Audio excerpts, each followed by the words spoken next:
ঠিক আছে। আচ্ছা, তার আগে যদি কারো ধন্যবাদ থাকে বা সাক্ষ্য থাকে আমরা ছোট করে দিতে পারি, এক বা দুজন, আমি একজন বা মহান দুজন। ঈশ্বরকে ধন্যবাদ দিই। হ্যাঁ, শুনতে পাচ্ছেন? হ্যাঁ শুনতে পাচ্ছি, বলো। বলছি মহান ঈশ্বরকে ধন্যবাদ দিই ক্যামেরাটা অন করে বলো।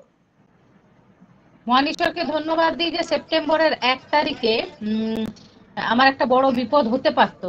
আমি বাথরুমে গেছিলাম, আর বাথরুমে যখন আমি দাঁড়িয়ে আছি, দাঁড়িয়ে দেখছি কাঠামোগুলো কি হয়েছে, দিকে তাকিয়ে তাকিয়ে যখন আমি আমি যেখানে দাঁড়িয়ে আছি সেইখানে হুড়মুড় করে টালিগুলো কি হলো, পড়ে গেল।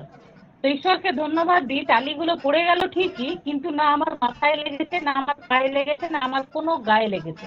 আমার কোনো কোথাও চোট লাগেনি, কিন্তু ওইখানে কাঠামো সহ টালিগুলো ভেঙে পড়ে গেল। তো বাড়িতে মা, আমার হাজবেন্ড বলছে কি হলো কি হলো, আমি এরকম বাথরুমের কাঠামোটা ভেঙে পড়ে গেল, অনেকদিন থেকে ওইটা একটুকু নষ্ট হয়ে গেছে বৃষ্টিতে। তো যাই হোক, ঈশ্বরকে এটাই ধন্যবাদ দিই, আমার মানে অনেক বড় বিপদ বা ক্ষতি হতে পারতো, সেখান থেকে ঈশ্বর আমাকে রক্ষা করেছে, সুরক্ষিত রেখেছে। তাই মহান ঈশ্বরকে ধন্যবাদ দিই। আর এটা হয়েছে সেপ্টেম্বরের 1 তারিখে। মহান ঈশ্বরকে ধন্যবাদ দিই। জয় যিশু, ধন্যবাদ। প্রভুর ধন্যবাদ। প্রভু সবসময় তার সন্তানদেরকে রক্ষা করার ব্যবস্থা করেন, আর তিনি তার আত্মার দ্বারা তিনি তাকে রক্ষাও করেন। প্রভুর ধন্যবাদ। অনেক বড় ঘটনা ঘটতে পারত, কিন্তু তিনি সেটা ঘটতে দেননি। প্রভুর ধন্যবাদ। তাহলে আমরা আজকের বিষয়টা আমরা দেখব। আর বিষয়টা এরকম আছে যে ঈশ্বরের পরিবার কিরকম হওয়া উচিত। তা আমরা রেখেছিলাম সাবজেক্টটা পরিবারে কি ঘটছে। সাবজেক্টটা রেখেছিলাম পরিবারে কি ঘটছে, আমরা এখান থেকে দেখব।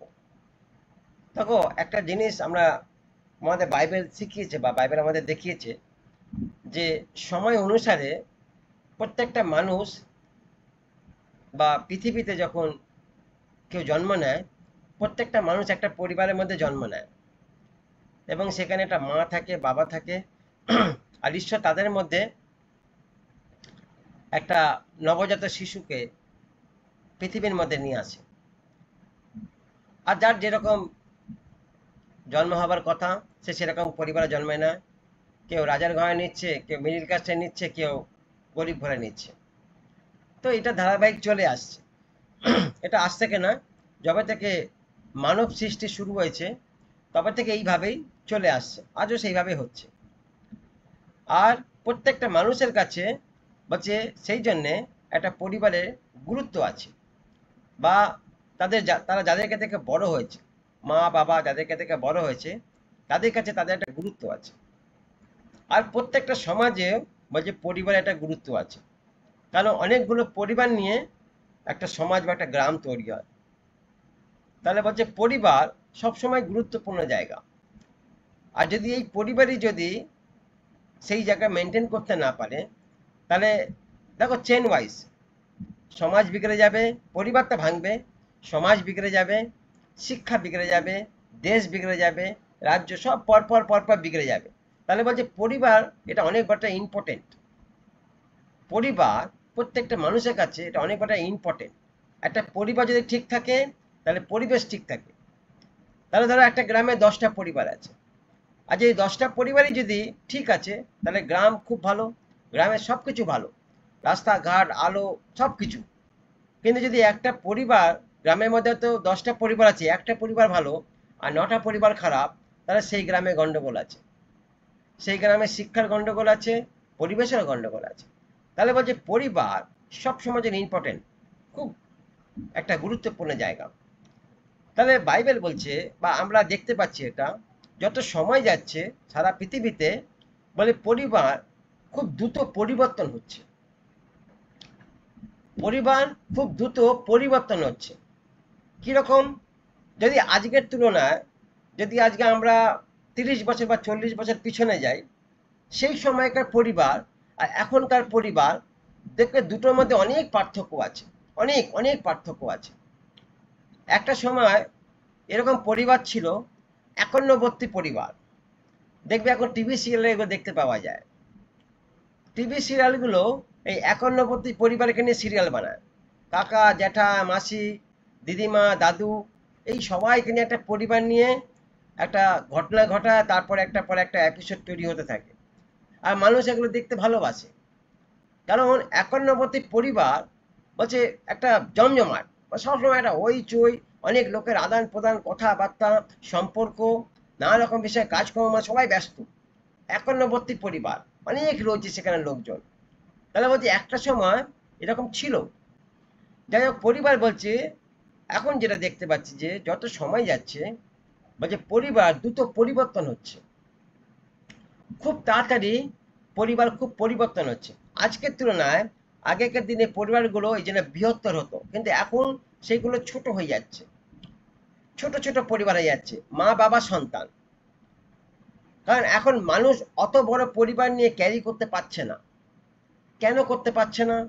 তার কারণ আগে এত খরচা ছিল না, আগে জিনিসপত্রের দাম এত ছিল না, আগের এত টাকার ভ্যালু ছিল না, আগে মানুষের জায়গা জমি প্রচুর ছিল, মানুষ চাষবাস করে নিজেরা উপার্জন করে সবসময় ভান্ডার পরিপূর্ণ থাকতো। কিন্তু এখন কি হচ্ছে, দিন দিন চাষবাস কমে যাচ্ছে, আস্তে আস্তে বিজনেসের দিকে মানুষ চলে যাচ্ছে, এবং টাকার অঙ্ক বেড়ে গেছে, বাজার বাজার হাই হয়ে গেছে, জিনিসপত্রের দাম বেড়ে গেছে। এই জন্য মানুষ আস্তে আস্তে নিজেকে ছোট করে ফেলছে, আর এত বড় পরিবার একসাথে টানতে পারছে না। মানুষের মেন্টালিটি চেঞ্জ হচ্ছে, মানুষের ভাবনা চিন্তা চেঞ্জ হচ্ছে। কিন্তু আমি বাস্তব নিজের কথা বলি, আমার এখনো খুব ভালো লাগে যখন কোনো একটা বড় পরিবারকে দেখি। তার মানে একটা জায়গা, পরিবারের মধ্যে মানে কতটা স্যাক্রিফাইস আছে বা কতটা ত্যাগ আছে, তবেই একসাথে মানুষ থাকতে পারে, এখনকার সময়ের কথা বলছি। নাহলে এখন একসাথে থাকা খুব কষ্টকর। তার মানে একটা একান্নবর্তী পরিবারে থাকতে গেলে পরে অনেক স্যাক্রিফাইসের দরকার আছে, অনেক ত্যাগের দরকার আছে, অনেক কিছু আন্ডারস্ট্যান্ডিং এর দরকার আছে, অনেক কিছু মিউচুয়ালের দরকার আছে। তারপর সেখানে মানুষ একান্নবর্তী হয়ে থাকতে পারে, নচেত কিন্তু এখন থাকা খুব মুশকিল, হয় না।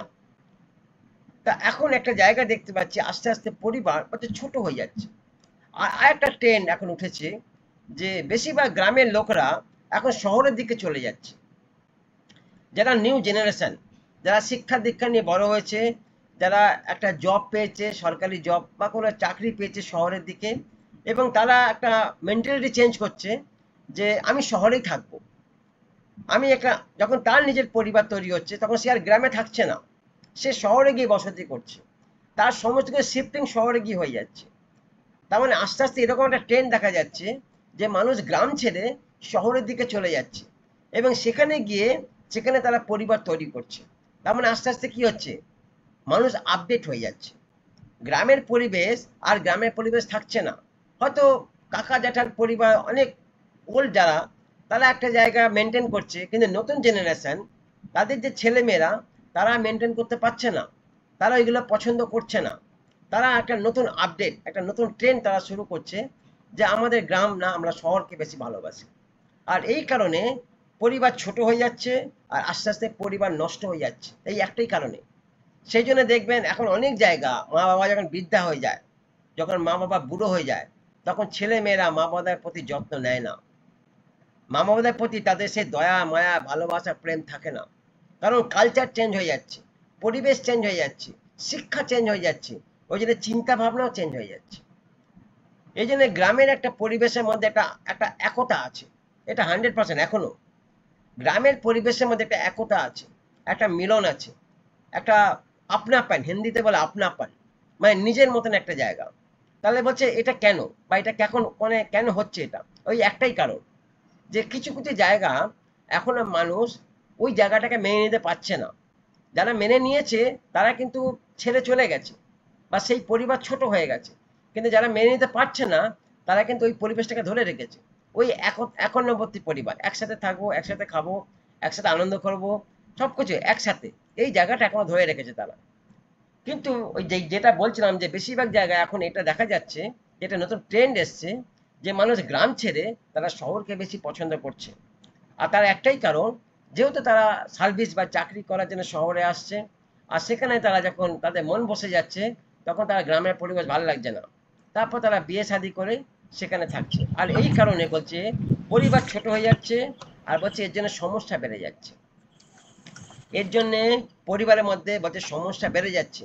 দেখো, যদি পরিবার একান্নবর্তী থাকে, তাহলে কিন্তু অনেক জায়গায় তুমি হেল্প পাবে, অনেক জায়গায় তুমি সাপোর্ট পাবে, যদি একসাথে পরিবার থাকে সেখানে অনেক জায়গা অনেক কিছু মেনটেন করা যায়, যে কোনো কাজ বলো, সুবিধা অসুবিধা বলো, একটা জায়গা তুমি হেল্প পাবে। তাহলে বলছে দেখো, তাহলে পরিবার বলছে এগুলো ঘটছে এখন, নাও বর্তমানে কথা বলছি, এখন পরিবারের মধ্যে এইগুলো ঘটছে।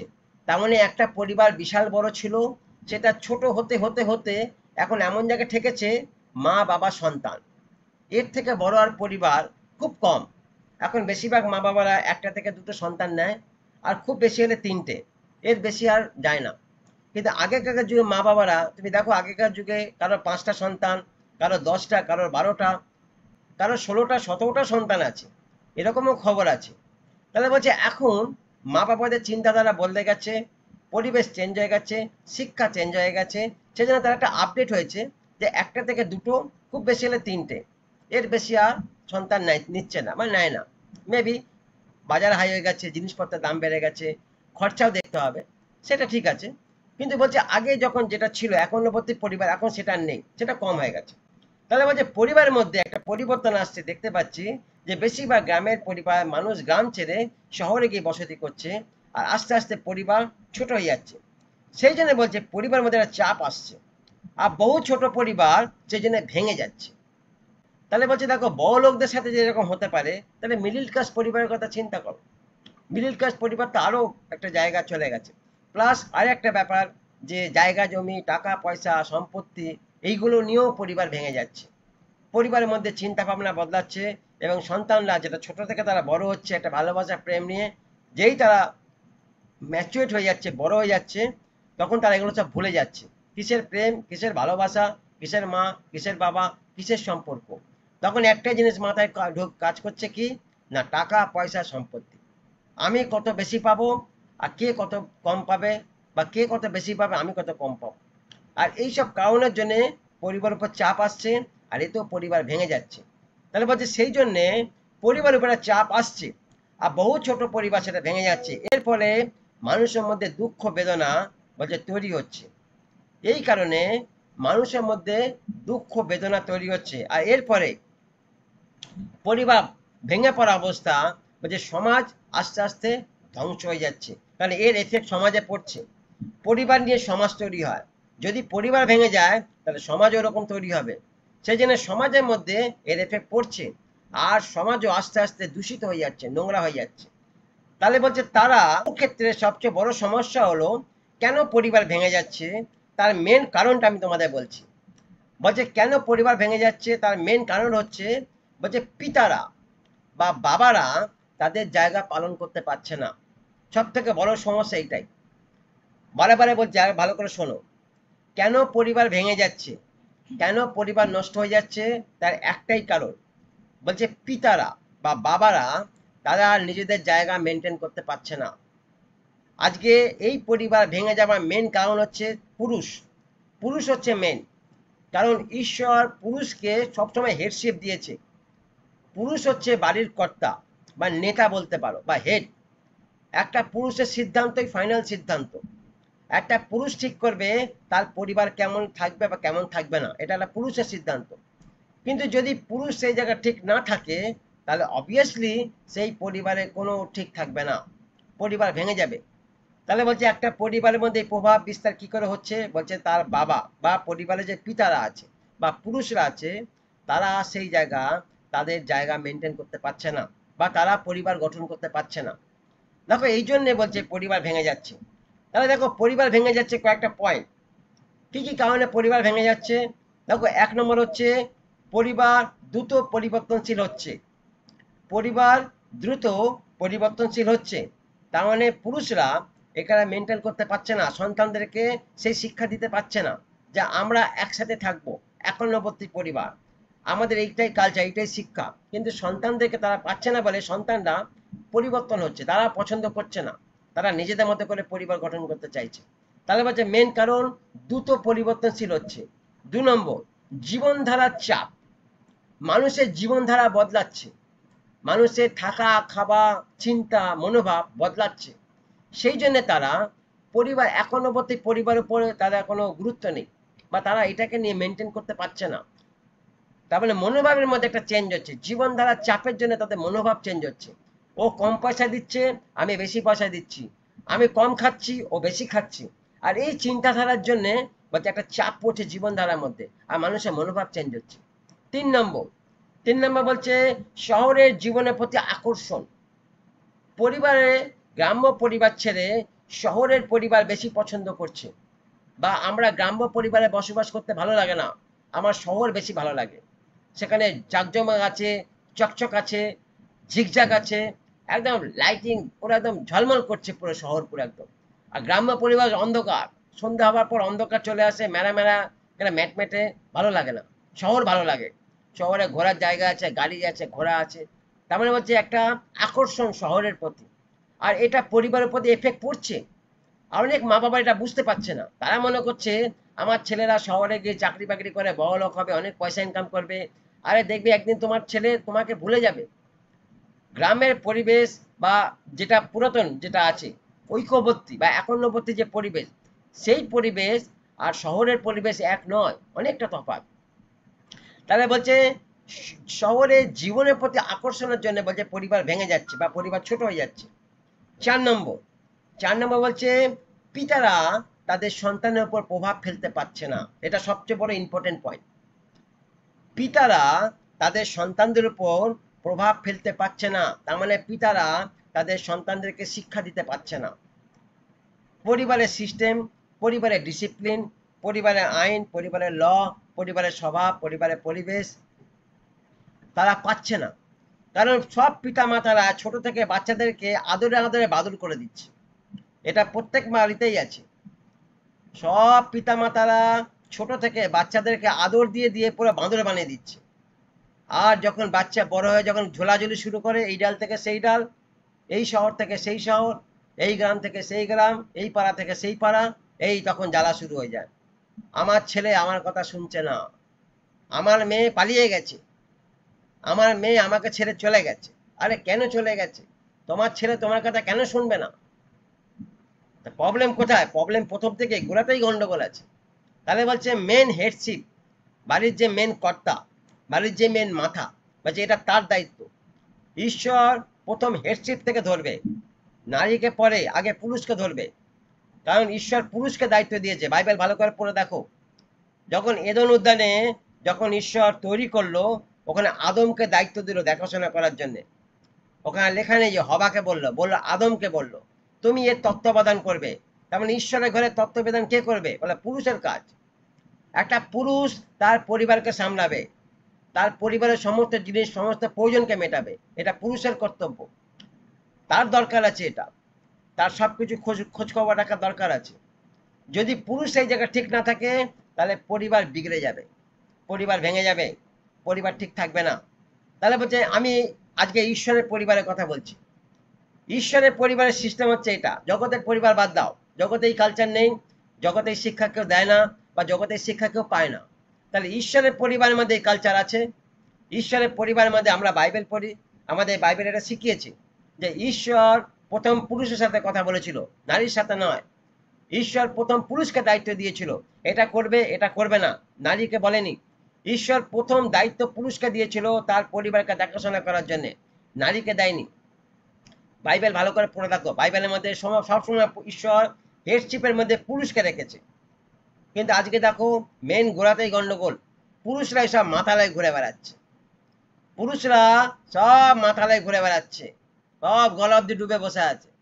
আরো চাই, আরো চাই, মন ভরছে না, আরো লাগবে, আরো যত পায়। নেশাতে মত্ত, নানা রকমের নেশা, খালি মদের নেশা না, নানা রকমের নেশাতে মত্ত আছে। কে করলো এগুলো? কোথা থেকে গন্ডগোল পাকিয়েছে? এই সব ডেমনিকের কাজ। কারণ যে তার দায়িত্ব বুঝবে না, তাহলে তাকে অন্য দায়িত্ব দিয়ে দেওয়া হবে। আর কিসের দায়িত্ব? বলছে মদ খেয়ে ভবক হয়ে ঘুরে বেড়া, এটাই তোর দায়িত্ব। পরিবার ছেড়ে দে, সংসার ছেড়ে দে, বাচ্চা ছেড়ে দে, বউ ছেড়ে দে, তুই তোর মতন জীবনযাপন কর, যা ইচ্ছা পারিস কর, আমি পুরুষ, আমি অহংকার। আর এই করে করে আজকে পরিবার বলছে নষ্ট হয়ে যাচ্ছে। তাহলে বলছে এটা না, ঈশ্বরের পরিবারে শিক্ষা নেই। ঈশ্বরের পরিবারে একটা পুরুষের কাজ তার পরিবারকে তত্ত্বাবধান করবে, সেই পরিবারের প্রয়োজন মেটাবে, আর সেই পরিবারকে শিক্ষা দেবে, এটা একটা পুরুষের কাজ। দেখো আমি একটা পুরুষ, আমার এখানে গিন্নি বসে আছে, আমি ওর সামনেই বলছি, অ্যাজ এ পুরুষ হিসাবে আমার যা কর্তব্য আমি এখনো পালন করি। আমার পরিবারে 3টে প্রাণী আছে, আমাকে নিয়ে 4 জন। তাদের দেখাশোনা করা, তাদের ভার বহন করা, তাদের খরচা বহন করা, তাদের প্রয়োজনীয় জিনিসপত্র দেওয়া, তাদের খাদ্য থেকে, বস্ত্র থেকে, মাথার বাসস্থান থেকে, এভরি সব কিছু জিনিস অ্যাজ এ পুরুষ আমি সব কিছু পালন করি। বলো গিন্নি, বলো হ্যাঁ কি না বলো, আরে জোরে বলো, এখানে শুনতে পাচ্ছে না সবাই, বলো বলো, জোরে বলো। আরে গলা থেকে আওয়াজ বেরোচ্ছে না, বলো জোরে বলো, হ্যাঁ কি না বলো। বলছে হ্যাঁ। তার মানে এটা আমি জানি, এটা আমি বাইবেল থেকে শিখেছি, আমাকে প্রভু শিখিয়েছে এটা। আর আমি যতদিন বেঁচে থাকবো আমি এটা পালন করব। এটা আমার কাজ, এটা আমার ডিউটি। আমি এখান থেকে পালিয়ে যেতে পারি না। ইভেন এখনো পর্যন্ত আমি যদি বাইরে কোনো জায়গায় চলে যাই 3 দিন 4 দিনের জন্য, আমি ঘরের মধ্যে আমার রেশন, সবজি, মাছ, মাংস, ডিম যা ওরা খেতে চায় আমি সব ঘরের মধ্যে স্টোর করে দিয়ে যাই, যাতে ওদের খাবার কোনো অভাব না হয়, বা এটা বলতে না পারে আমার বাবা চলে গেছে আমাদেরকে দেখাশোনা করেনি। তাহলে আমি ওই জায়গায় কোনো অভাব রাখি না। আমার যেটা ডিউটি আমি সব কিছু করি, তাদেরকে ঘরে সব কিছু স্টোর করে দিয়ে যাই আমি। তাহলে এটা অ্যাজ এ আমি পুরুষ হিসাবে এটা আমি করি, আর এটা আমি বাইবেল থেকে শিখেছি। জানি না, আমি আগে এক অন্যরকম ছিলাম, আমার একরকম জীবন ছিল, কিন্তু যবে থেকে প্রভুকে জেনেছি, প্রভুকে চিনেছি, তবে থেকে আমি এগুলো জানি যে এইগুলো যদি আমি না করি তাহলে আমার প্রভু একদিন আমাকে ধরবে, আমাকে জিজ্ঞেস করবে যে তুমি পুরুষ হিসাবে তোমার পরিবারকে কেন তত্ত্বাবধান করনি। আজকে তোমার পরিবার যদি নষ্ট হয়েছে তার জন্য দায়ী তুমি, তোমার সন্তান যদি বিগড়ে গেছে তার জন্য দায়ী তুমি, তোমার পরিবার যদি আজকে নষ্ট হচ্ছে তার জন্য দায়ী তুমি। তাহলে একটা জায়গা আমার মধ্যে সেই ভয়টা আছে, আর সেই জন্য আমি প্রত্যেকটা জায়গা আমি চেষ্টা করি এটাকে মেনটেন করার জন্য। ইভেন আমার সন্তানদেরও, আমার সন্তানদের সাথে আমি খুব ফ্রিভাবে মিশি, তাদের সাথে যখন ঘরে থাকি তখন বন্ধুর মতো মিশি, শিক্ষার জায়গা বাবার মতো মিশি, যখন চার্চে থাকি তখন পাস্টারের মতো মিশি। তারপরে এক একটা জায়গায় একরকম আমার একটা জায়গা থাকে, মেনটেন করি আমি। এবং সন্তান আমার জানে যে আমার বাবা কিরকম, তারাও ওরা আমার সাথে সেইভাবে তারা বিহেভিয়ার করে বা তারা ওটাকে মেনটেন করার চেষ্টা করে। তাহলে একটা জায়গা এত কিছু কভার করতে হয়, কেন করতে হয়, তার একটাই কারণ, কারণ পরিবারকে বাঁচাতে হবে। যদি পরিবার বাঁচে তাহলে আমিও বাঁচবো, যদি পরিবার নষ্ট হয়ে যায় তাহলে আমিও নষ্ট হয়ে যাব। এটাই বাইবেল শেখাচ্ছে আমাদেরকে। তাহলে বলছে পরিবারের মেন দায়িত্ব বলছে পুরুষের। যদি একটা পুরুষ পরিবারকে দেখাশোনা করতে না পারে তাহলে সে পুরুষ না, সে কাপুরুষ। বাইবেল এটা বলছে, সে পুরুষের যোগ্যই না, তাকে পুরুষ বলা যায় না, সে কাপুরুষ। তার মানে তা সমাজের, অ্যাকচুয়ালি বলে সে সমাজের বোঝা, যদি আরো সহজভাবে বলা যায়, সেই মানুষটা হচ্ছে সমাজের বোঝা, সে হচ্ছে সমাজকে নষ্ট করছে। দেখো একটা জায়গা আমাদেরকে প্রত্যেকের জানতে হবে, যদি আমি একটা সন্তানকে জন্ম দিই তাহলে সেই সন্তানকে বড় করার দায়িত্ব আমার। একটা সন্তানকে আমি জন্ম দিচ্ছি, সেটা তো আমরা ঠিক করছি না, সেটা তো আমাদের দায়িত্ব। তাহলে একটা সন্তানকে শিক্ষা দীক্ষা দিয়ে তাকে সব দিক থেকে বড় করার দায়িত্ব একটা মা বাবার। এটা আমাদেরকে মাথায় রাখতে হবে। আমি খালি জন্ম দিয়ে ছেড়ে দিতে পারি না, বা আমি একটা সন্তানকে জন্ম দিয়ে গরু ছাগলের মধ্যে যা ঘাস খাগিয়ে এরকম ভাবে ছেড়ে দিতে পারি না। প্রত্যেকটা জায়গা আমাকে খেয়াল রাখতে হবে, প্রত্যেকটা জায়গা, তার শিক্ষার দিকে বলো, তার বস্ত্রের দিক থেকে বলো, তার যা কিছু প্রয়োজন সব দিকে বলো, এটাকে খেয়াল করতে হবে। তাহলে এইটা আমরা বাইবেল থেকে শিখেছি, ঈশ্বর আমাদের শিখিয়েছে। দেখো একটা পদ পড়ছি, মালাকি 4:6। মালাকি 4:6 বলছে, দেখো মালাকি 4:6 বলছে, হে পিতারা, বলছে হে পিতারা, সে পিতারা অন্তর তাদের ছেলে মেয়েদের দিকে এবং ছেলে মেয়েদের অন্তর তাদের পিতাদের দিকে ফেরাও। তাহলে বলছে সে পিতারা অন্তর তাদের ছেলে মেয়েদের দিকে এবং ছেলে মেয়েদের অন্তর তাদের পিতাদের দিকে ফেরাও, যেন আমি এসে অভিশাপ দিয়ে দেশকে ধ্বংস না করি। দেখো কি ভয়ঙ্কর কথা বলেছে, যেন আমি এসে অভিশাপ দিয়ে দেশকে ধ্বংস না করে ফেলি।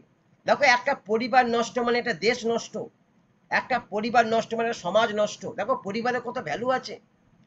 বাইবেল একটা পরিবার দিয়ে শুরু হয়েছিল, একজন নর আর নারীকে দিয়ে ঈশ্বর শুরু করেছিলেন, কিন্তু সেই পরিবার থার্ড পার্সন ঢুকে গিয়ে সেই পরিবারকে নষ্ট করে দিয়েছে। কিন্তু ঈশ্বর আবার একটা পরিবারের মধ্যে থেকে তিনি আবার প্রিপ্ল্যান করলেন, কিন্তু সেই শুরুটা পরিবার থেকেই হয়েছে। তিনি পরিবারকে বাদ দিয়ে কিছু করছেন না, কারণ পরিবার ঈশ্বরের চোখে অনেক গুরুত্বপূর্ণ। সেজন্য ঈশ্বর পরিবারকে ব্লেস করেছে। তোমরা বহুবংশ প্রজাবংশ হও। তার মানে পরিবারকে বৃদ্ধি করো। কোন পরিবার? ঈশ্বরের পরিবারকে বৃদ্ধি করো। শিক্ষার দিক থেকে, সব দিক থেকে, ঈশ্বরের দিক থেকে, শিক্ষার দিক থেকে, তার কালচারের দিক থেকে, স্বভাবের দিক থেকে একটা পরিবারকে বৃদ্ধি করো। তাহলে এখানে বলছে পিতারা অন্তর ছেলে মেয়েদের দিকে ফেরো, আর ছেলে মেয়েদের বলছে পিতাদের অন্তরের দিকে ফেরো। তার মানে একটা বন্ডিং, মা বাবার সাথে সন্তানদের একটা বন্ডিং থাকতে হবে। যতদিন বেঁচে থাকবে ততদিন এই বন্ডিং থাকবে, এবং ছেলে মেয়েরা মা বাবাদেরকে জানবে, বুঝবে, তাদের দুঃখ কষ্ট সবকিছু তাদের মধ্যে অনুভূতি থাকবে। মা বাবাদের বয়স হয়ে গেছে বলে মা বাবা বোঝা হয়ে যাবে না, মা বাবারা অকেজ হয়ে গেছে বলে মা বাবাদেরকে ফেলে দেবো না। এটা কোনোদিন সেই ছেলে মেয়েরা করবে না, যখন আমরা সেই শিক্ষা দিয়ে ছেলে মেয়েদেরকে বড় করব। আর এটা মেন কাজ বলছে পিতাদের। পিতাদের এই কাজ করতে হবে, কারণ পিতা হচ্ছে বাড়ির মস্তক বা বাড়ির হেড বলতে পারো। তাহলে বলছে আজকে এই সমস্ত পরিবর্তন এর জন্য মানুষের জীবন বলছে খারাপ হয়ে যাচ্ছে, এত পরিবর্তন হয়ে গেছে। আর পিতারা তাদের জায়গা পালন করতে পারছে না বলে বলছে মানুষের জীবন বলছে খারাপ হয়ে যাচ্ছে, অনেক দুঃখময় পারিবারিক পরিস্থিতির উপর উঠছে। কিন্তু বাইবেল বলছে ঈশ্বর পরিবারের উপর আক্রমণে সাহায্যের জন্য তিনি কিছু প্রতিশ্রুতি করেছেন। ঈশ্বর তার পরিবারকে বাঁচাবার জন্য তিনি কিছু প্রতিশ্রুতি করেছেন। যিনি মানুষ সৃষ্টি করেছিলেন তিনি পরিবার সৃষ্টি করেছিলেন, আর সেই জন্য তিনি মানুষকে বললেন মানুষের একাকী থাকা ভালো না। তার মানে পরিবার শুরু হয়েছে কিভাবে? প্রথমে তিনি পুরুষকে সৃষ্টি করেছিলেন, আর তারপর তার মনে হয়েছিল যে পুরুষের একা থাকা ভালো না, সেই জন্য তিনি পুরুষের জন্য আর একটা নারী সৃষ্টি করলেন, আর একটা মানুষকে তৈরি করলেন, তাকে বলছে নারী বা হবা। দেখো আদি পুস্তক 2:18, আদি পুস্তক 2:18 বলছে পরে সদাপ্রভু ঈশ্বর বললেন মানুষের পক্ষে একা থাকা ভালো না। তার মানে পরিবার সৃষ্টি হচ্ছে কিভাবে? দেখো, একটা পুরুষ তার একা থাকা ভালো না, তার মানে তার জন্য একটা সহকর্মী দরকার আছে, একটা সাহায্যকর্মী দরকার আছে। তাহলে দুজন মিলে একটা পরিবার তৈরি হচ্ছে। একজনের দ্বারা পরিবার কখনো হয় না, পরিবার সবসময় দুজনের দ্বারা হয়, নারী আর পুরুষ, এদেরকে নিয়ে পরিবার। তাহলে এখানে ঈশ্বর বলছে পরে সদাপ্রভু বলিলেন মানুষের পক্ষে একা থাকা ভালো না, আমি তার জন্য একজন উপযুক্ত সঙ্গী তৈরি করব। তাহলে ঈশ্বর কি প্ল্যান করলো, বা পরিবার কে তৈরি করেছে? বাইবেল বলছে ঈশ্বর। আর কিরকম প্ল্যান করেছে? বলছে নর আর নারী দুজনকে নিয়ে পরিবার, পরিবার একজনকে নিয়ে হবে না। তাহলে যেখানে নারী পুরুষ আছে বলছে সেটাকে পরিবার বলছে, বাইবেল বলছে। আর সেই সঙ্গীর নাম বলছে হবা, আর ঈশ্বর সেটা তৈরি করেছিলেন। দেখো আদি পুস্তক 2:21-22 পদ, আমরা 18 পদ দেখলাম, আবার 2:21-22 পদ। 21-22 পদ বলছে সেই জন্যে সদাপ্রভু ঈশ্বর আদমের উপর একটা গভীর ঘুম নিয়ে আসলেন, আর তাতে তিনি ঘুমিয়ে পড়লেন। তখন তিনি তার একটা পাঁজর তুলে সেই জায়গাটা বন্ধ করে দিলেন। আদম থেকে তুলে নেওয়া সেই পাঁজর দিয়ে সদাপ্রভু একজন স্ত্রীলোককে তৈরি করে তাকে আদমের কাছে নিয়ে এলেন। তার মানে বললেন তিনি পুরুষ থেকেই একটা নারী তৈরি করলেন বা একটা মানুষ সৃষ্টি করলেন, আর সেটা পুরুষের একটা অঙ্গ ছিল যেটা বলছে পাঁজর বা হৃদয়ের একটা জায়গা। আর সেই থেকে তিনি একটা নারী তৈরি করলেন, আর সেই পুরুষের কাছে নিয়ে এলেন। আর যখন তিনি নিয়ে এলেন, এই যখন আনা হলো বলছে সেটা একটা পরিবারে যুক্ত হলো বা একটা পরিবার সৃষ্টি হলো, নর আর নারী মিলে একটা পরিবার সৃষ্টি হলো। তাই বলছে আর ঈশ্বর তাদেরকে তৈরি করে আশীর্বাদ করলেন যে তারা বহু বংশ আর বংশ বৃদ্ধি করার জন্য ক্ষমতা দিলেন। আর এরপর থেকে পৃথিবীতে একটা পরিবার গঠন হলো যার ঈশ্বর নিজে থেকে তৈরি করেছিলেন, বা একটা পরিবারের সৃষ্টিকর্তা বলতে পারে ঈশ্বর। তাহলে বলছে যে পরিবারের মধ্যে পুরুষ তো হেডশিপ, বা সেই পুরুষের হেডশিপ যে ঈশ্বর আছে, বলছে সেই পরিবার ঈশ্বরের পরিবার। যদি পরিবারের হেডশিপ পুরুষ আছে আর সেই পুরুষের হেডশিপ যদি ঈশ্বর আছে, তাহলে সেটাকে বলছে ঈশ্বরের পরিবার। যদি সেই পুরুষের হেডশিপ যদি শয়তান থাকে, তাহলে সেটা ঈশ্বরের পরিবার নয়, তাহলে সেটা অন্য পরিবার। কিন্তু যদি ঈশ্বর থাকে তাহলে ঈশ্বরের পরিবার। দেখো আদি পুস্তক 1:28, আদি পুস্তক 1:28 বলছে ঈশ্বর তাদের তৈরি করে আশীর্বাদ করলেন, তার মানে ব্লেস করলেন। আর তোমরা বহু বংশ ক্ষমতা পূর্ণ হও আর নিজেদের সংখ্যা বাড়িয়ে পৃথিবী ভরে তোলো এবং পৃথিবীকে নিজেদের শাসন অধীনে আনো। এছাড়া তোমরা সমুদ্রের মাছ, আকাশের পক্ষী এবং মাটির উপর ঘুরে বেড়ানো প্রত্যেকটা জীবন্ত প্রাণীর উপর রাজত্ব করো। তার মানে তিনি একটা ক্ষমতা দিলেন, একটা অথরাইজ করলেন যে তুমি পুরুষ হিসাবে বা সৃষ্টি করা মানুষ হিসাবে বা আমার সমরূপ থাকার রূপে হিসাবে তুমি তুমি এই পৃথিবীতে এইগুলোকে তুমি ক্ষমতা ব্যবহার করতে পারো। তার মানে ঈশ্বর যে পরিবার তৈরি করেছিলেন সেটা সুন্দর ছিল। ঈশ্বর এখন সেই পরিবারকে সুন্দর রূপে দেখতে চায়। দেখো গীতসংহিতা 128 3 থেকে 4 পদ, গীতসংহিতা 128 3 থেকে 4 পদ বলছে, তোমার বাড়ির ভিতরে, তোমার বাড়ির ভিতরে ঘরে তোমার স্ত্রী ফলে ফলে ভরা আঙ্গুরের গাছের মতো হবে। তোমার খাবার টেবিলের চারপাশে তোমার সন্তানদের হবে জলপাই গাছের চারার মতো। সত্যি সদাপ্রভুকে যে ভক্তিপূর্ণ ভয় করে সে এইভাবে আশীর্বাদ পাবে। তার মানে বলছে তুমি যদি ঈশ্বরকে সার্ভ করো তাহলে ঈশ্বর তোমাকে সেরকম স্ত্রী দেবে, ঈশ্বর তোমাকে সেরকম নারী দেবে যে আঙ্গুরের গাছের মতন হবে, সব সময় ফলবন্ত বা ব্লেসেড। তোমার পরিবারকে সে ভরিয়ে রাখবে তার রূপে, গুণে, কাজে, স্বভাবে, সব জায়গা। এটা ঈশ্বরের কাজ, ঈশ্বর করবে। সেটা শুরু করতে করছে তোমাকে ঈশ্বরের বশীভূত হতে হবে। পুরুষকে বলছে, পুরুষকে ঈশ্বরের বশীভূত হতে হবে, তবে ঈশ্বর সেই জায়গাটা মেনটেন করবে। আর সন্তানরা বলছে জলপাই গাছের চারার মতন হবে। জলপাই গাছের চারা একসময় অনেক দাম, বা জলপাই গাছের চারা থেকে তেল তৈরি হয়। তার মানে বলছে তারা আশীর্বাদ যুক্ত হবে, তৈলযুক্ত তারা হবে। সেই সন্তান তাদের জেনারেশনে সেইভাবে তৈরি করবে। তাহলে বলছে শুরুটা বলছে ওখান থেকেই, ঈশ্বর থেকে শুরু। তাহলে সেই পরিবার বলছে ফলবন্ত হবে এবং সুন্দর হবে বলছে, আর ঈশ্বরের আশীর্বাদ সেখানে থাকবে। আর বলছে আর এই আশীর্বাদ আকর পরিবারের পরিকল্পনা বলছে ঈশ্বর আব্রাহামের সাথে করেছিলেন। প্রথম যে পরিবার ঈশ্বর শুরু করলেন, যেখান থেকে বললেন যে তার মসীহ বা তার পুত্র আসবে, বা যেখান থেকে তিনি জাতি তৈরি করলেন, আর তিনি সেই পরিবারকে তৈরি করে তিনি আশীর্বাদে আকর করলেন। আর তিনি বললেন তোমাকে যে বিশ্বাস করবে বা তোমাকে যে চিনবে বা তোমার সঙ্গে যে যুক্ত হবে বা তোমার তোমার কথা যে শুনবে, বলছে সে আশীর্বাদ তার জীবনে কাজ করবে। তার মানে যে আব্রাহামের সাথে একমত সে ঈশ্বরের আশীর্বাদের সাথে একমত বলছে। তাহলে বলছে তিনি আব্রাহামকে ঈশ্বর আশীর্বাদে আকর করলেন এবং তিনি তাকে প্রতিশ্রুতি দিয়েছিলেন যে তোমার মধ্যে দিয়ে সারা পৃথিবী আশীর্বাদ পাবে। এখনো সেই বাক্যটা কার্যকরী, এখনো সেটা কাজ করছে। যারা যারা আব্রাহামের সঙ্গে যুক্ত হয়েছে তারা ঈশ্বরের আশীর্বাদের সঙ্গে যুক্ত হয়েছে।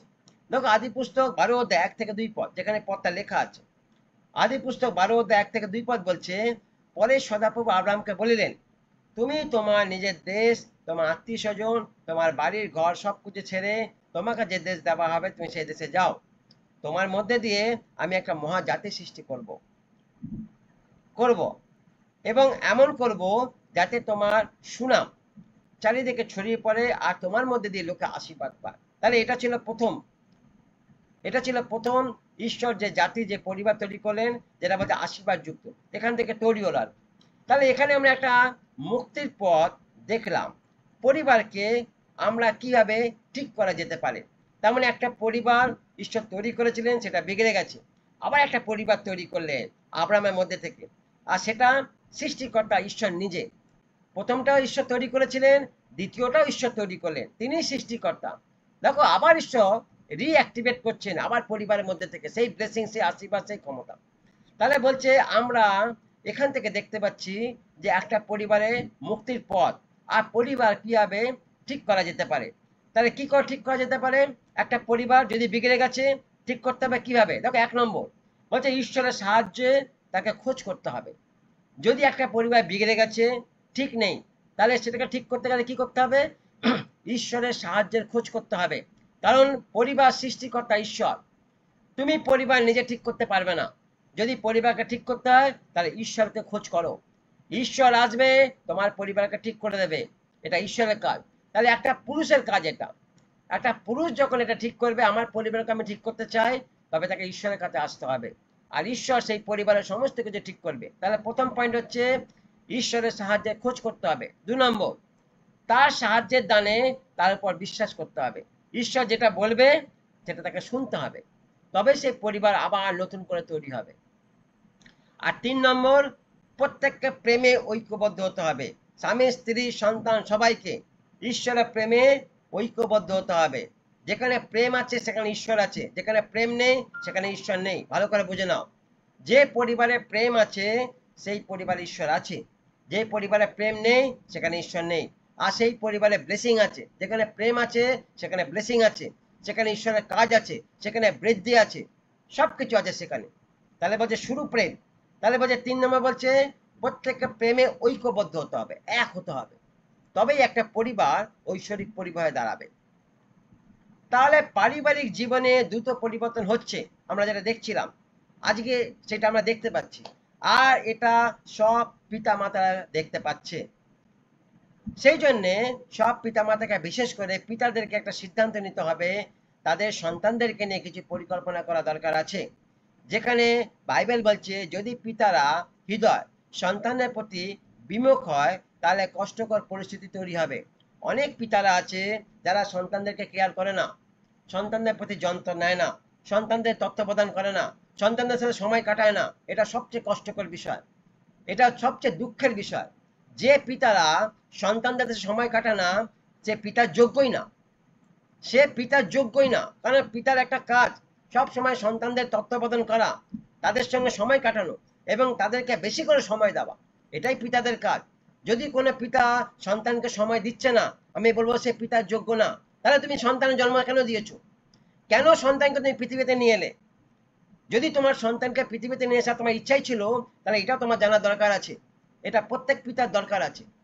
যে তোমার ছেলে বড় হয়ে যাক বা তোমার বয়স বেড়ে যাক তাতে কিচ্ছু এসে যায় না, কিন্তু সন্তানদের সাথে সময় কাটাও, এটা খুব ভেরি ভেরি ইম্পর্টেন্ট। যদি তুমি সন্তানকে সময় দিচ্ছ না তাহলে তুমি ঠকবে, এই সন্তান তোমাকে ঠকাবে বা তুমি একদিন সন্তানের কাছে ঠকবে, এটা বাইবেল বলছে। তাহলে বলছে পিতাদের একটা কাজ আছে সন্তানদের তত্ত্বাবধান করা বা তাদেরকে দেখাশোনা করা বা তাদের সাথে সময় কাটানো। এটা আজকের এখনকার সমাজে এটা খুব বেশি দরকার, কারণ সন্তান এই জন্য নষ্ট হয়ে যাচ্ছে। এই কারণে ছেলে মেয়েরা সব বিপদে চলে যাচ্ছে, সব নষ্ট হয়ে যাচ্ছে। তাহলে পিতাদের একটা দায়িত্ব আছে, সব সময় বলছি পিতাদের একটা দায়িত্ব আছে। বাড়ির হেডশিপ, বাড়ির মাথা, বাড়ির কর্তা একটা পিতা, অবশ্যই তাকে এগুলো মেনটেন করতে হবে, তাকে দেখাশোনা করতে হবে। তাহলে বলছে যে পিতারা সন্তানদেরকে সময় দিচ্ছে না সেই পিতারা ঠিক না। সেই জন্য বাইবেল বলছে যদি পিতাদের হৃদয়ে সন্তানদের প্রতি বিমুখ হয় তাহলে এটা খুব কষ্টকর পরিস্থিতি, সেই পরিবার বলছে খুব কষ্টের মধ্যে সাফার করছে। পিতাদের অবশ্যই বহু সিদ্ধান্ত নিতে হবে, বিশেষ করে আজকের জগতে সীমাহীন মন্দতার মধ্যে এটা খুব গুরুত্বপূর্ণ।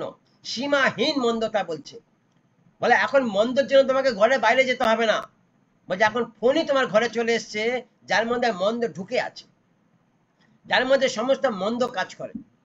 তাহলে একটা জায়গা এখন শয়তান ঘরের মধ্যেই মন্দ ঢুকিয়ে দিয়েছে, বাইরে জগতে গিয়ে মন্দকে তোমাকে নিতে হবে না।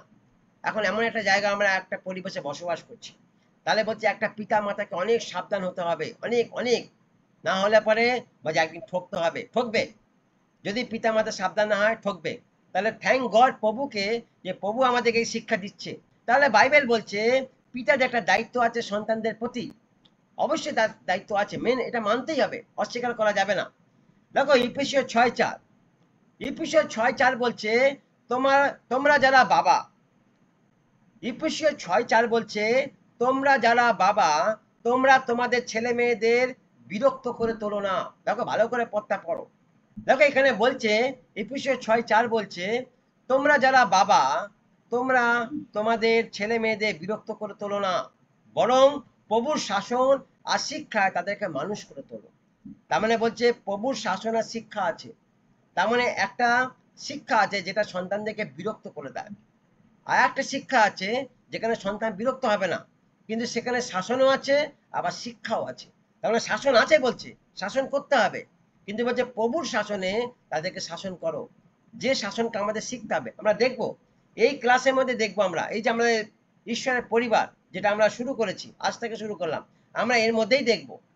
আমরা এর পরে যখন আমরা সন্তানদের বিষয়ে আসবো তখন দেখবো যে কি করে সন্তানদেরকে শিক্ষা দিতে হয় বা কি করে সন্তানদেরকে বড় করতে হয়।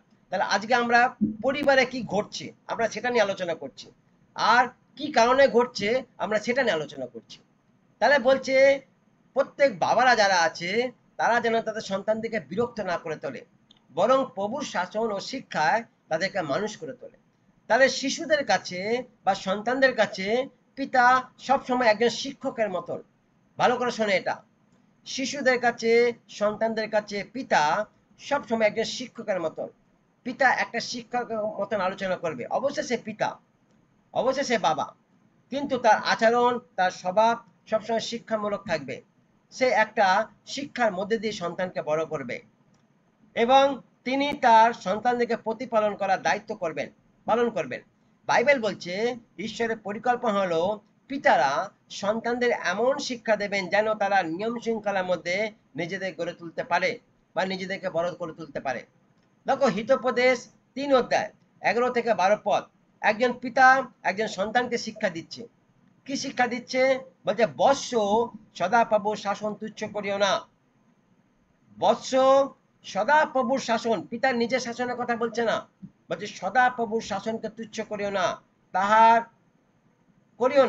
তাহার অনুযোগে ক্লান্ত হইও না। 12 পদ বলছে কেননা সদাপ্রভু যাহাকে প্রেম করেন তাহাকে শাস্তি প্রদান করেন, যেমন পিতা প্রিয় পুত্র প্রতি করেন। দেখো বারে বারে বলছে শাসন আছে, বারে বারে বলছে শাসন আছে, শিক্ষার সাথে শাসন আছে, শাসন করতে হবে, কিন্তু সেই শাসন বলছে প্রভুর শাসন, মানসিক না, জাগতিক না, প্রভুর শাসন। অবশ্যই প্রভুর শাসন জানতে হবে, প্রভুর শাসন কিরকম। তাহলে বলছে একটা শাসন আছে, একটা শিক্ষা আছে, যেখানে সন্তানদেরকে আমাদের মেনটেন করা দরকার আছে। আবার হিব্রীয় 12 অধ্যায় 6 পদ, হিব্রীয় 12 অধ্যায় 6 পদ বলছে কেননা প্রভু যাহাকে প্রেম করেন তাহাকে শাসন করেন। তার মানে পিতাকে প্রভুর শাসনে থাকতে হবে আর সন্তানদেরকে পিতার শাসনে থাকতে হবে। যদি পিতা প্রভুর শাসনে না থাকে তাহলে সন্তান পিতার শাসনে থাকবে না। তার মানে এখানে বলছে কেননা প্রভু যাহাকে প্রেম করেন তাহাকে শাসন করেন। যে কোনো পুত্রকে গ্রহণ করেন তাকে প্রহারও করেন। প্রহার মানে মার, ঈশ্বরের মার আছে। তার মানে পিতা যদি ঈশ্বরের মারের শিক্ষা বড় হয়েছে তাহলে সন্তানকে সে সেইভাবেই বড় করবে, কারণ সে জানে যে আমার জীবন নষ্ট হলে পরে আমার জীবন কিরকম হবে, তাহলে সেও চাইবে না তার সন্তানের জীবন নষ্ট হয়ে যাক, সে সেইভাবে তার সন্তানের জীবনকে বাঁচাবার চেষ্টা করবে। এটাই একটা পরিবারের ধারাবাহিক রুলস। তাহলে বাইবেল বলছে পিতা বা স্বামী তারা হবেন পরিবারের কর্তা বা মস্তক বা নেতা। এটা পরিবারের একটা জায়গা ঈশ্বর বা বাইবেল আমাদের শেখাচ্ছে। পুরুষরা সবসময় হেডশিপে আছে আর হেডশিপেই থাকবে। কখনো নারীকে হেডশিপে ঈশ্বর দেখতে চাইছে না, সবসময় পুরুষকেই চাইছে। পুরুষ সবসময় হেডশিপে থাকবে। নারীরা বসে আছে, এখানে অনেক নারী আছে, তোমাদেরকে বলছি হেডশিপে যেতে যাও না, পুরুষকে একটা দাও। পুরুষ সবসময় হেডশিপের জায়গা থাকে আর ওই জায়গায় মানায়, পুরুষকেই মানায়। কিন্তু অনেক জায়গা পুরুষের হেডশিপটাকে নষ্ট করে ফেলছে। ওই যে বললাম তারা মদের নেশায়, নানা রকম নেশাতে তারা তাদের জায়গা, ঐতিহ্য, সম্মান নষ্ট করে ফেলেছে। সেই জন্য বাধ্য হয়ে এখন মায়েরা, বোনেরা ওই জায়গায় দায়িত্ব নিয়ে নিচ্ছে। কিছু করার নেই, কি করবে, সংসার ভেসে যাবে, সন্তান ভেসে যাবে, এই জন্য বোনেরাই দায়িত্ব নিই। তাহলে এটা খারাপ বলবো না, কিন্তু বাইবেল বলছে যে পুরুষদেরকে ঈশ্বর হেডশিপে দেখতে চায় সবসময়ের জন্য। দেখো ইফিসিয়া 5 অধ্যায় 23 পদ, ইফিসিয়া 5 অধ্যায় 23 পদ বলছে কেননা স্বামী স্ত্রীর মস্তক, বলছে কেননা স্বামী স্ত্রীর মস্তক যেমন খ্রিস্ট মণ্ডলীর মস্তক, তিনি তাহার দেহের ত্রাণকর্তা। তার মানে বলছে স্ত্রী হেড স্বামী, স্বামীর হেড প্রভু, আর মণ্ডলী হেড কর্তা মানে ঈশ্বর। তাহলে এইভাবে পরপর এগিয়ে এসছে। তারা পিতা যতদিন বেঁচে থাকবে ততদিন তিনি পরিবারের কর্তা হয়ে বেঁচে থাকবেন। অনেক সময় পিতারা তাদের দায়িত্ব এড়িয়ে গিয়ে সন্তানদের উপর পরিবারের দায়িত্ব দিয়ে দেন, এটা ঈশ্বরের পথ নয়। এরকম অনেক পরিবার দেখা গেছে যে ছেলেরা বড় হয়ে গেছে, বাবা কি করেছে, তার দায়িত্ব ছেলেদেরকে দিয়ে দিয়েছে। বলছেন না, এটা বাইবেল বলছে না। যতদিন বাবা বেঁচে থাকবে ততদিন বাবা হেডশিপেই থাকবে, সন্তান সন্তানের জায়গায় সবসময় থাকবে, কিন্তু সন্তান কখনো বাড়ির কর্তা হয়ে যাবে না, সন্তান কখনো বাড়ির হেড হয়ে যাবে না। যতদিন বাবা আছে ততদিন বাবাই হেড। কিন্তু অনেক জায়গা আছে, অনেক পিতারা সন্তানদেরকে হেড করে দেয় বা দায়িত্ব দিয়ে দেয়, বলছে এটা বাইবেল প্রিন্সিপাল নয় বা এটা ঈশ্বরের পথ নয়, এটা বাইবেল বলছে না। তাহলে যে সত্যি তারা সেই সব পিতারা শহর থেকে তাদের ক্ষেত্রে একটা বেশি করে দেখতে পাওয়া যায়, কিন্তু গ্রামের পরিবেশ আস্তে আস্তে শহরের মতন হয়ে যাচ্ছে। আগে গ্রামের পিতারা যতদিন বেঁচে থাকতো তারা সংসারের হাল নিজের হাতে রাখতো, কিন্তু এখন ধীরে ধীরে গ্রাম ও শহরের পরিবেশের মতো হয়ে যাচ্ছে বলে এখন গ্রামের মধ্যে পরিবেশ ঢুকে গেছে। তাহলে ঈশ্বরের দৃষ্টিতে একটা পরিবারের পিতা কি রকম হওয়া উচিত বা কি ভাবা উচিত? দেখো ঈশ্বরের দৃষ্টিতে একটা পিতা কি রকম হওয়া উচিত। দেখো 1 নম্বর, তাদের সন্তানদেরকে সঠিক শিক্ষা দান করবে, এটা একটা পিতার কাজ। ঈশ্বরের দৃষ্টি থেকে। একটা পিতার কাজ তাদের সন্তানদেরকে সঠিক শিক্ষা দান করবে, এটা 1 নম্বর। 2 নম্বর, তাদের সন্তানদের নিয়ম বা পরিবারের শৃঙ্খলা বজায় রাখতে শেখাবে, এটা একটা পিতার কাজ। একটা সন্তানকে তাদের পরিবারের সিস্টেমটা কি আছে বা শৃঙ্খল কি আছে তাদেরকে জানতে শেখাবে। 3 নম্বর, সন্তানদের সঙ্গে একসঙ্গে কাজ করবে, এটা পিতাদের একটা কাজ। সন্তানদের সাথে সময় কাটাবে আর তাদের সাথে একসাথে কাজ করবে, তাদের সাথে গেট টুগেদার ফেলোশিপ করবে, এটা পিতাদের কাজ, এটা করতে হবে। এটা একটা উত্তম পিতার পরিচয়, আর এটা একটা ঐশ্বরিক পিতার পরিচয়। আরেকবার বলুন স্যার 3 নম্বরটা। প্রথম হচ্ছে তাদের সন্তানদের সঙ্গে সঠিক শিক্ষা দান করতে হবে, তাদের সন্তানদেরকে সঠিক শিক্ষা দান করতে হবে। 2 নম্বর বলছে সন্তানদের নিয়ম বা পরিবারের শৃঙ্খলা বজায় রাখতে শেখাবে, এটা ঐশ্বরিক পরিবার, এখানে এটা চলবে না, এখানে নেশা চলবে না, ড্রামা চলবে না, ছলনা চলবে না, মিথ্যা চলবে না, এটা ঐশ্বরিক পরিবার, এটা পিতাদের কাজ, সন্তানদের কানে ঢুকিয়ে দেওয়া। এখানে অলসতা চলবে না, ঐশ্বরিক পরিবারের মধ্যে সবাই একসাথে গেট টুগেদার আমরা কাজ করব, আমি যেটা বলবো সেটাই শেষ কথা, এর উপর কোনো কথা হবে না, এটা একটা ঐশ্বরিক পিতার কাজ। তাহলে বলছে 2 নম্বর বলছে তাদের সন্তানদের নিয়ম বা পরিবারের শৃঙ্খলা বজায় রাখতে হবে বা সন্তানদের শেখাতে হবে। আর 3 নম্বর, সন্তানের সাথে একসাথে কাজ করতে হবে বা তাদের সাথে সময় কাটাতে হবে, ফেলোশিপ করতে হবে, এটা একটা ঐশ্বরিক পিতা বা একটা ঐশ্বরিক পরিবারে একটা সিস্টেম বা কাজ। তাহলে বলছে যারা ভালো পিতা তারা সবসময় তাদের পরিবারকে ঈশ্বরের আরাধনা এবং জগতের কাছে তার সাক্ষ্যদানের জন্য চালিত করবে। তার মানে যে পিতারা ঈশ্বরকে চেনে তারা তাদের পরিবারের মধ্যে ঈশ্বরের আরাধনার সময় কাটাবে আর সন্তানদেরকে শেখাবে কি করে ঈশ্বর তোমার জীবনে কাজ করেছে তার সাক্ষ্য তুমি কি করে দেবে, এবং সেটা সে নিজের জীবনে পালন করবে, তার সন্তানদেরকে শেখাবে। একজন ভালো পিতা পরিবারে পরিতৃপ্তি নিয়ে আসে, তিক্ততা নিয়ে আসে না, কিন্তু একজন ভালো পিতা পরিবারের মধ্যে পরিতৃপ্তি নিয়ে আসে, তার মানে শান্তি নিয়ে আসে, তিক্ততা নিয়ে আসে না। যে পিতা পরিবারে তিক্ততা তৈরি করছে সে পিতার যোগ্য নয়, তার মানে সে কোনো একটা জায়গা শয়তানের পাদে পড়ে গেছে বা শয়তান তাকে গ্রিপ করে রেখে দিয়েছে, সেই জন্য তার মনে তিক্ততা, আর সেই তিক্ততা সে পরিবারের মধ্যে ঢেলে দেয়। তাহলে এটা বলছে একটা ভালো পিতার পরিচয় না। আবার বলছে যখন যখন মানুষ প্রথম ঈশ্বর এবং তার ইচ্ছা অনুসন্ধান করে এবং সে জানে যে তার জীবনে সমস্ত প্রয়োজন ঈশ্বর পূরণ করবেন, তখন তার মধ্যে পরিতৃপ্তি আসে। তার মানে বলছে কখন একটা পিতার মধ্যে পরিতৃপ্তি আসে, যখন সে জানবে যে তার পিতা মানে সৃষ্টিকর্তার পিতা ঈশ্বর তার জীবনের সমস্ত প্রয়োজনকে মেটাচ্ছে বা মেটায়, তাহলে তখন তার জীবনের মধ্যে পরিতৃপ্তি আসবে। আর সেটা কোথা থেকে আসে, বলছে বাক্য থেকে আসে। যখন সে বাক্যেতে সময় কাটায় আর যখন তার জীবনে সে বাক্যকে কাজ করতে দেয় তখন তার জীবনে পরিতৃপ্তি আসে। আর না হলে সে বেশিরভাগ সময় জগতে কাটাবে আর জগতের তিক্ততা সে তুলে নিয়ে এসে ঘরের মধ্যে ফেলে দেবে, যেটা পরিবেশের ক্ষেত্রে খারাপ, পরিবারের ক্ষেত্রে খারাপ। দেখো মতি 6:33, মতি 6:33 কি বলছে দেখো, মতি 6:33 বলছে কিন্তু তোমরা প্রথমে তার রাজ্য ও তার ধার্মিকতা বিষয়ে চেষ্টা করো, প্রথমেই বলছে তাহার রাজ্য আর তাহার ধার্মিকতা বিষয়ে চেষ্টা করো, তা হইলে এই সকল তোমাদেরকে দেওয়া যাইবে। এই সকল মানে যেগুলো তোমার প্রয়োজন আছে ঈশ্বর তোমাকে দেবে। তাহলে একজন পরিতৃপ্তি মানুষ এবং পরিবার তার সন্তান স্ত্রীকে সবাইকে তিনি সুখে বসবাস করতে চাইবেন বা শান্তিতে বসবাস করতে চাইবেন মঙ্গলের জন্য। তার মানে একজন পরিতৃপ্ত পিতা সবসময় মঙ্গলের দিকে চিন্তা করবে, সুখের দিকে চিন্তা করবে, আনন্দের দিকে চিন্তা করবে। আর এটাই হচ্ছে একটা ঐশ্বরিক পরিবারের সাইন। যা কিছু আসুক পরিবারের মধ্যে, কিন্তু সে পিতা সামনে দাঁড়িয়ে সবকিছুকে ঝেলবে এবং সমস্ত দায়িত্ব পালন করবে এবং সবকিছুকে হাসি মুখে বহন করবে, সে কখনো তিক্ততা হবে না। আমার পরিবারে আমি একা কাজ করছি, কেউ কাজ করছে না, আমার পরিবারে বোঝা আমি একা বহন করছি, কেউ বহন করছে না, আমার সন্তানরা এরকম, আমার স্ত্রী এরকম, আমার ছেলে এরকম, এই নানা রকম তিক্ততা, বলছে না, এগুলো একটা ভালো পিতাকে শোভা দেয় না, এটা একটা ভালো পিতা বা ঐশ্বরিক পিতার পরিচয় নয়। পরিবেশ যেরকম থাকুক, পরিস্থিতি যেরকম থাকুক, সে সবকিছু হাসি মুখে সহ্য করবে, এটাই একটা ঐশ্বরিক পিতার পরিচয়। দেখো মতি, আচ্ছা তাহলে বলছে যীশু খ্রিস্ট একটা বিশ্বাসী পরিবারে ভবিষ্যতের প্রতি দৃষ্টিপাত করেছিলেন। একজন ভালো স্বামী, একজন বিশ্বাসী স্বামী তার পরিবারে ভবিষ্যৎ গড়ে তোলে বা তার পরিবারকে ভবিষ্যতের দিকে নিয়ে যায়। বা অনন্ত জীবনের দিকে নিয়ে যায়। দেখো লুক 14 অধ্যায় 28 থেকে 30 পদ, যীশু খ্রিস্ট একটা থেকে উদাহরণ দিচ্ছিল। লুক 14 অধ্যায় 28 থেকে 30 পদ বলছে, আপনাদের মধ্যে যদি কেউ একটা উঁচু ঘর তৈরি করতে চায়, আপনাদের মধ্যে যদি কেউ একটা উঁচু ঘর তৈরি করতে চায়, তবে সে আগে বসে খরচের হিসাব করবে, তার মানে ফিউচার হিসাব করবে। সে দেখতে চায় ওটা শেষ করবার জন্য তার যথেষ্ট টাকা আছে কিনা। তা না হলে সে ভিত্তি গাড়বার পরে তিনি সেই উঁচু ঘরটা শেষ করতে পারবে না। তবে যারা সেটা দেখবে তারা তাকে ঠাট্টা করবে।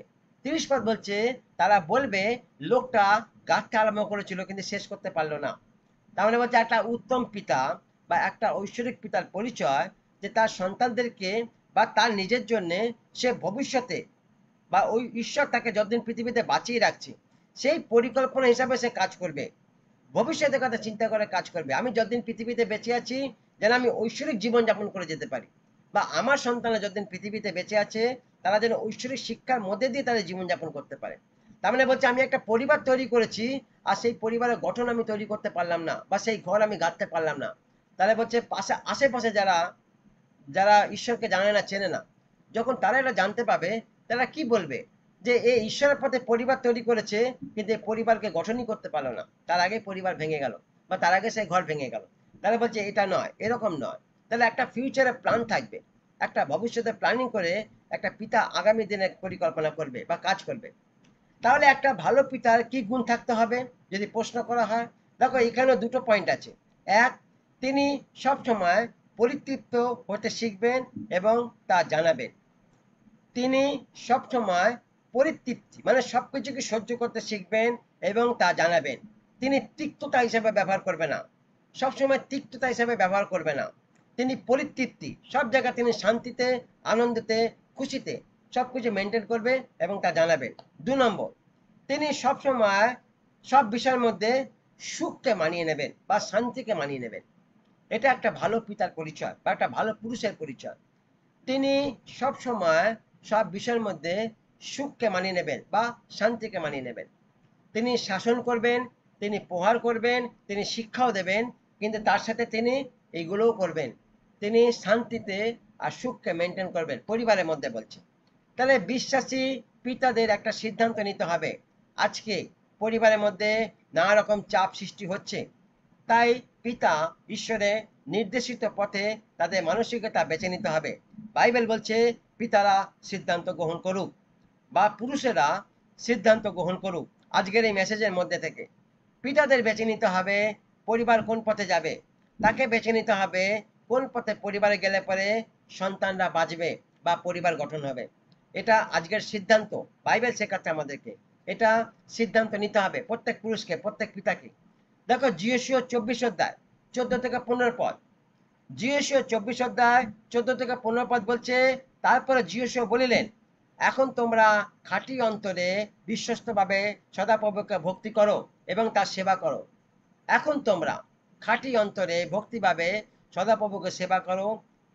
তোমাদের পূর্বপুরুষরা ইউফ্রেটিস নদীর ওপারে বা মিশর দেশে যেসব দেব দেবতা পুজো করতেন সেগুলো তোমাদের মধ্যে থেকে দূর করো এবং সদাপ্রভু সেবা করো। কিন্তু সদাপ্রভু সেবা করতে যদি তোমাদের পছন্দ না হয়, তবে যার সেবা তোমরা করবে আজই তা ঠিক করে নাও, আজই সিদ্ধান্ত নিয়ে নাও। তুমি দু নৌকা পা দিয়ে চলতে পারো না।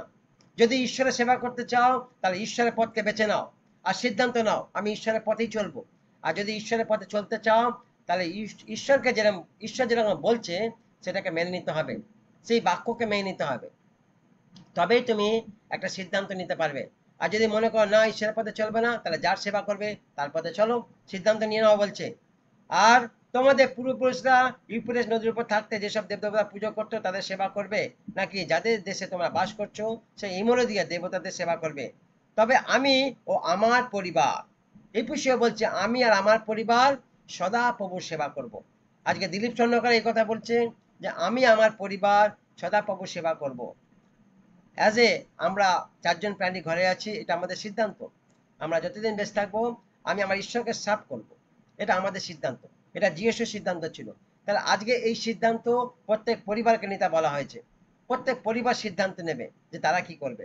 তাহলে একটা বিশ্বাসী পিতার সিদ্ধান্ত কি হবে যদি সেটা প্রশ্ন করা হয়, তাহলে দুটো জিনিস, এক, সব পরিবারে ঈশ্বরের সেবা করো। যদি একটা বিশ্বাসী পিতার সিদ্ধান্ত হয় আজকের দিনে, এখনকার বাক্য শোনার পর যদি সিদ্ধান্ত নিতে হয়, তাহলে এক, সব পরিবারে ঈশ্বরের সেবা করো। আর দুই, পরিবার থেকে মন্দতা দূর করো, পরিবার থেকে দুষ্টতাকে দূর করো, সব মন্দতাকে দূর করো। ঠিক আছে?